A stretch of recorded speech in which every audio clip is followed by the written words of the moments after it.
Yo, what's going on, guys? Welcome back to the channel. Today we're going to be showing off the new archetype, the Tearlaments. It's a really cool deck that's almost like a Lightsworn 2.0 because you're basically using a bunch of the Lightsworn cards in the engine to make everything actually work. So what it comes down to is, just like Lightsworn, there are cards similar to the Wolf Lightsworn Beast, where if it's sent from either... This deck could be a little bit different because it doesn't have to be sent from like the deck to the graveyard. Some of them it's just like, if this card is sent to the graveyard via a card effect, you get the bonus. So it's a little bit better than Lightsworn. It's basically Lightsworn 2.0 for the archetype, and it's very, very powerful, as you guys will see. And sometimes it kind of works as a surprise mechanic to your opponent because you're going to be fusion summoning when a card is sent to the graveyard over here. So right now you might be thinking, oh, he's got a top deck at this point. Not necessarily, because there's a lot of fuel inside of the graveyard for the archetype. And once you start sending one card with just like Miru or any of the other cards where it's like where you get to send some cards, you can just instantly go for fusions. Now, Kaleido Heart is basically their boss monster, and what it does is, as soon as it comes out, well, or if another Aqua monster is sent to the graveyard by a card effect while this card's on the field, you get to just target a card your opponent controls and shuffle it back into the deck, and if it's sent to the graveyard by a card effect, you can special summon this card, and then you get to send it to your element. So not only does it come back, and then it allows you to dump an extra card, which will then get an extra effect. It's just kind of one of those lingering cards. So the card comes back, it sends a card, and on top of that, it lets you bounce back on a card that your opponent may have. And then on top of that, you have Salic, which is another really good card. Lets you target effect monster your opponent controls and just negate its activation as long as you can control a Tearlaments, which obviously it works well for the archetype. And then you get to send a monster you control to the graveyard, so you get to actually dodge sometimes your opponent's stuff and just start sending your own cards, which can then activate their effects. So it's really good. And then if this card is sent to the graveyard by a card effect, you get to add another monster from your deck to your hand. And they have a lot of searchability, but let me go ahead and actually show you guys a variety of gameplay here so you guys can kind of understand how the archetype works. I'll give you guys a variety of different decks too when we get into the deck profile, in case any of you guys want to run this deck yourself. I'm going to go ahead and swap it over to the POV of the Tearlaments player. Prank Kids player is going to be going first over here. So we see that there are technically bricks, just like you would in Lightsworn with like Wolf Lightsworn Beast. For the most part, there are some other cards where you can use some other cards. Like for example, Chaos Space is a pretty decent card in the deck as well, just because if you need to get a very specific one into the grave, you can actually recycle some of your plays as well. But let's see what the Prank Kid player actually decides to go for. So we got the Battle Butler. He's going to summon triple monsters, and then this card is one of the best cards over here. So it's during your main phase, you can special summon this card from your hand. If you do, you get to send one monster from your hand to the graveyard. Then you send the top 3 cards of your deck to the graveyard, and if this card is sent to the graveyard via a card effect, you get to fusion summon a fusion monster using monsters from your hand, field, and or graveyard. So you get to fuse with your graveyard, which that's a pretty good effect, right?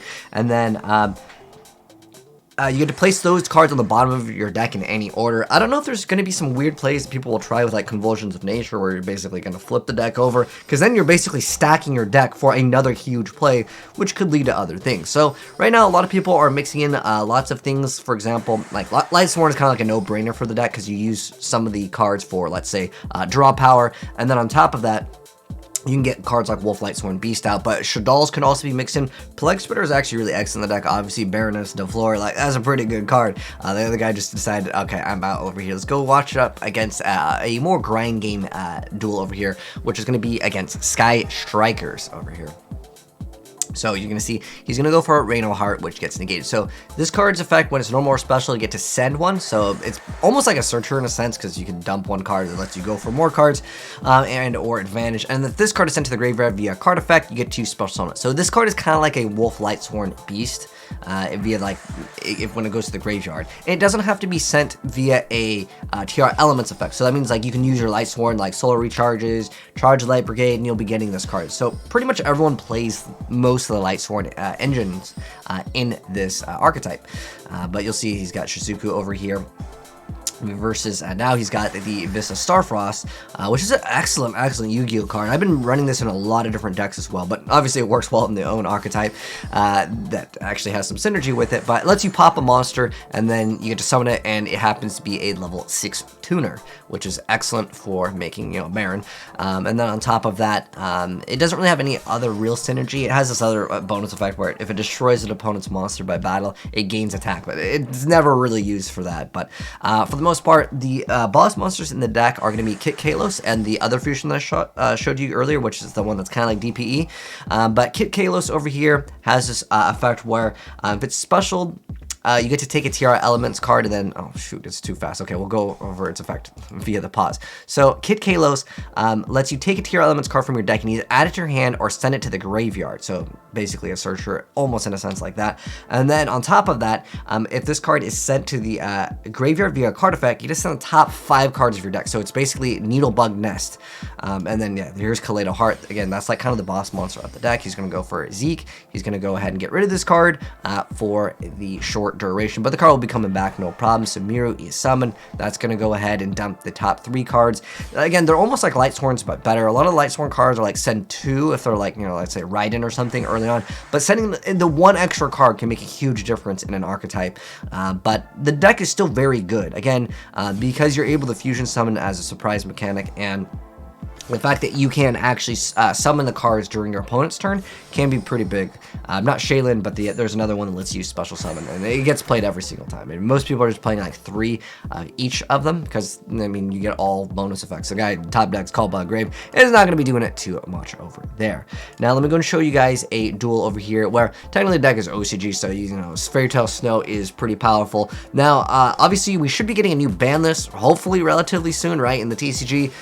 If they put grass or snow back, this deck is going to be absolutely super dominant. It's already pretty good. If you guys have played on EDO Pro, you probably have seen a lot of people play this deck because it's good. Like, it's kind of like a surprise factor too, because there is RNG technically with a lot of these decks where it's like, you know, you send cards, but you know, that's part of the archetype, right?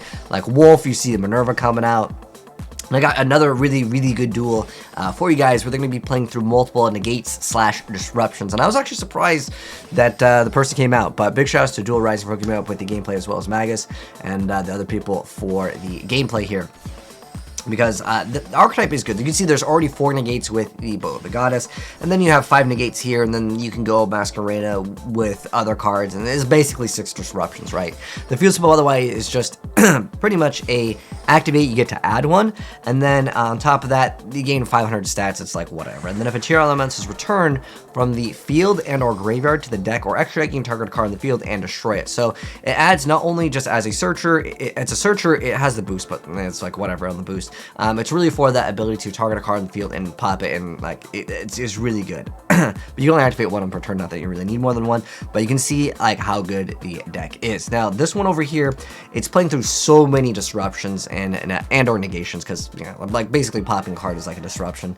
So anyways, the guy's playing some of the new plant stuff. There are actually new plant cards coming out in the game, but I haven't really seen too many people play them. I haven't even gotten gameplay, but this guy actually did a pretty good job. It's the Sunseed archetype, the Sun Avalon, Sunvine. They've changed the name a couple times in the TCG to OCG. But next up we have the Generator, the Boss of Light, coming out. It'll take a while for this guy to go first turn, but again, you can mix in Shadals, you can mix in the Lightsworn. I think one of the best cards for the archetype as a mix-in is honestly Plague Spreader Zombie, specifically because you can stack your deck with maybe the card that you have in your hand and then just activate the effect to send it, and then you get the bonus effect, then you can fusion.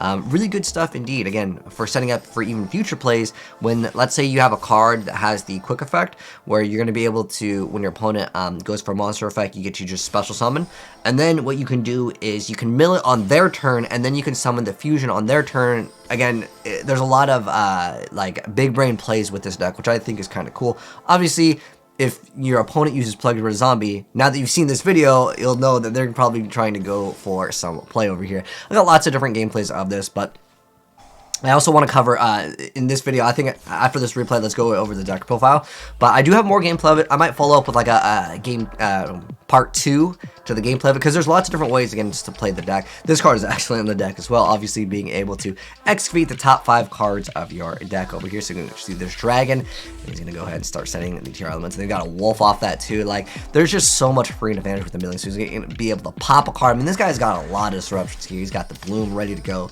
as well, and then Rika Queen already used its effect over there, and then he's going to activate Bloom.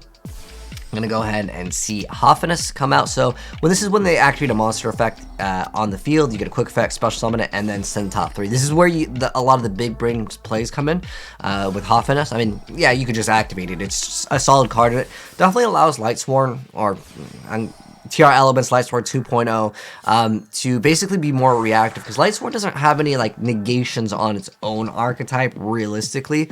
I mean, yeah, you can make, of course, Bow of the Goddess, but pretty much the Lightsworn archetype doesn't really have negation. So when you're going like second in Lightsworn, you usually just gotta take everything, unless of course you have hand traps. But if you're playing into a board, it's usually pretty difficult. So he's going to go ahead and start searching for some extra cards, and there's just a Fairy Tale Snow, which does add the ability to block. He goes into Thrasher. Thrasher's pretty dang powerful. It's 4,000, and it can technically maybe Snatch Steal when it destroys an opponent's monster by battle and sends it to the graveyard. You get to special summon it to a zone a link monster points to. It negates its effects, but it's like whatever. I mean, more likely Snow would just get its effect, so you wouldn't be able to like really pull it out. Next up we see Rhoda, and like this is still a pretty decent board that he's got, but he's got the Chaos Magical Dragon and Fairy Tale Snow once again going to come out. Flip a card, doesn't really matter, they're flipping that card though. Rain of Heart going to be coming out as well, and then we will see them recycle some cards and then go for Kid Kalos, which well, he's going to go ahead and take some damage and put it back, and he's going to now activate the effect of Shaylin. Going to be able to dump some extra cards, and then once again go into Kaleido Heart. Kaleido Heart's going to go ahead and bounce that card back, and he's just going to lose that card as well, so that's unfortunate for him. At this point, yeah, he's just like, okay, you got me. And the guy actually pulled off some pretty good plays again for like a Sunvine Avalon plant archetype. I have 2 different builds for you guys. I'm going to go ahead and mouse over them really quick just in case any of you guys do want them for like a 1-click download, but pretty much you're just running like 3 copies of every single one. And then for the traps and stuff, since most of the time they won't get rid of them, like the field spell is absolutely amazing, but yeah, the field spell you just want to run multiple because it's literally a searcher, so there's no reason why not to play triple copies of it. But the rest of the cards, usually it's just one-ofs, because this one's like, it's just a negate instantly.